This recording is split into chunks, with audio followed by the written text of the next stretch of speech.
Matatanda ang ipinost ng aktres at komedyanteng si Rufa May Quinto sa kanyang Instagram account noong September 6, 2025 ang isang video kung saan makikitang nagsasalita siya sa harap ng kamera habang umiinom ng kape. Mapapansin din sa naturang video na back to work na si Rufa May at kasama niya ang komedyanteng si Alex Calleja noong araw na yon. Oh, ano Alex? Gusto mo coffee? I agree. We're having coffee eh. Yes. Yes. That's how we do it, the rich and famous. True. What coffee you like? You want coffee or tea? No, my coffee is international, 3 in 1. Yeah, so let's drink coffee. Hello. That's Chinese coffee, right? Yes. The Filipino coffee, 3 in 1. See? Oh. Really? Witty and cutie.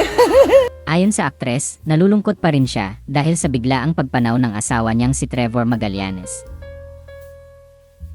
Biro pa ng komedyante, sa halip na espresso ay depreso raw ang iniinom niya. Kaya naman idinaan niya na lamang sa pagpapatawa ang nararamdaman niya upang ipakita sa kanyang anak na si Athena na matatag siya. Good morning, friends! Yes, they say every gising is a blessing, but for me, every gising is an eye-opening experience. Because when you gising, you have to open your eyes first. Diba? Yes. And here I am drinking coffee again. After everything that happened, I'm still feeling depressed. So today, instead of my favorite espresso, I'm having depresso. And I'm drinking the mag because it's not decaf with it. Yes, I'm also wearing my coffee shirt because if I'm drinking tea, I will be wearing a t-shirt. Yes. Dagdag pa ng aktres, marami raw siyang natutunan sa mga nangyari sa kanya nitong mga nakaraang linggo. Sinabi rin ni Rufa May na gagawa na lamang daw siya ng video tungkol sa mga naging kaganapan sa kanyang personal na buhay at ipopost niya yon sa kanyang YouTube channel.